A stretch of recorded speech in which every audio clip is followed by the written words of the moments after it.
अस्सलाम वालेकुम दोस्तों। नाज़रीन, इस दुनिया पर अजीब व गरीब वाक़यात होते ही रहते हैं और आज हम आपको ऐसे ही एक वाक़े के बारे में बताएंगे।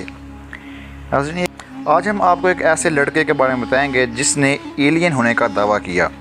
जी हाँ नाज़रीन, आपने बिल्कुल सही सुना। ब्रोंज़ की परवांच जिसे बोर्स्का कहा जाता है 11 जनवरी 1996 को रूस के शहर बोर्स्की में पैदा हुआ था। उसकी माँ एक डॉक्टर थी और बाप रशियन आर्मी में था।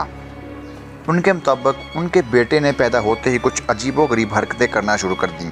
मसलन उनका कहना यह था कि बोर्स्का जब 4 माह का था तो उसके मुंह से पहला लफ्ज़ निकला और 8 महीने की उम्र में बोर्स्का ने बोलना शुरू कर दिया। जब बोर्स्का 1.5 साल का हुआ तो ये अखबार पढ़ना शुरू हो गया और 2 साल की उम्र में ये बाकायदा ड्राइंग करने लगा। उसके माँ बाप बोर्स्का की गैर मामूली जहानत देखकर दंग थे। जब बोर्स्का सिर्फ 4 साल का था तो उसने सोलर सिस्टम और इस कायनात के मुतल्लिक़ बातें करना शुरू कर दी। उसके माँ बाप ये देखकर परेशान थे कि एक 4 साल का लड़का स्पेस और सियारों के मुतल्लिक़ कैसे बात कर सकता है।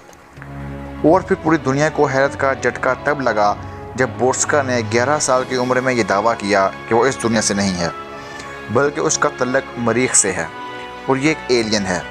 उस लड़के का दावा ये था कि इसको दुनिया में एक ख़ास मिशन पर भेजा गया है और ये दुनिया को बचाने के लिए आया है। उसका ये भी कहना था कि ये इसका दूसरा जन्म है और ये फिर से एक बच्चे की शक्ल में इस दुनिया में पैदा हुआ है। ये सब दावे उसने 11 साल की उम्र में कर दिए थे। उसको दुनिया भर की मीडिया की अटेंशन मिलना शुरू हो गई और बोर्स्का दुनिया भर में मशहूर हो गया। उसने मरीख़ के मुतल्लिक़ लोगों को बताना शुरू कर दिया कि वहाँ ज़िंदगी कैसी है और वहाँ एलियंस कैसे रहते हैं। उसका कहना यह था कि पहली एटमी जंग हो चुकी है और मरीख़ अब तबाह हो चुका है और वहाँ उसकी तरह के चंद एलियंस ही बचे हैं। ये लोग मरीख़ की ज़मीन की नीचे तह में मौजूद शहरों में रहते हैं। ये इनको मार्टिन्स कहता है। उसका कहना है कि मरीख़ पर रहने वाले मार्टिन्स कार्बन डाइऑक्साइड से सांस लेते हैं और ये लोग अमोर्टल हैं। मरीख़ पर रहने वाले लोगों की उम्र 35 साल के बाद बढ़ती ही नहीं है। उसका कहना है कि इस जैसे कई और एलियंस इस दुनिया में एक ख़ास मिशन पर मौजूद हैं और यह ख़ुद मरीख़ में यूएफओ का एक पायलट हुआ करता था जो अब दुनिया को एटमी जंग से बचाने के लिए आया है। उसका कहना था कि अगर दुनिया के ऐसे ही हालात रहे तो दुनिया का हाल भी मरीख़ जैसा हो जाएगा। और फिर बोर्स्का कदीमी इजिप्टियन सिविलाइजेशन के मुतल्लिक़ भी बात करने लगा। उसके मुताबिक दुनिया के कई राज मिस्र के एक ऐसे पिरामिड में दफन हैं जो अभी तक दरियाफ्त नहीं हुआ। उसने कई पेशन गोइयाँ भी की कि दुनिया में आगे क्या होने जा रहा है। साइंसदान उसकी इतनी छोटी सी उम्र में सोलर सिस्टम और पूरी कायनात के मुतल्लिक़ मालूमात को देखकर हैरान रह गए। यहाँ तक कि स्टीफन हॉकिंग ने भी इसके मुतल्लिक़ कई दफ़ा बात की। यह 22 साल का हो चुका है।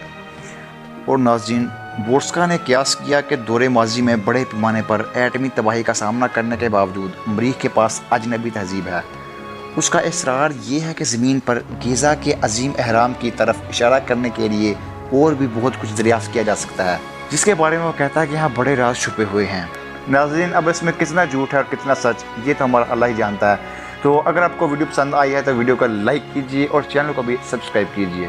तो नाज़रीन, मिलते हैं अगली वीडियो में। अल्लाह हाफ़िज़ नाज़रीन।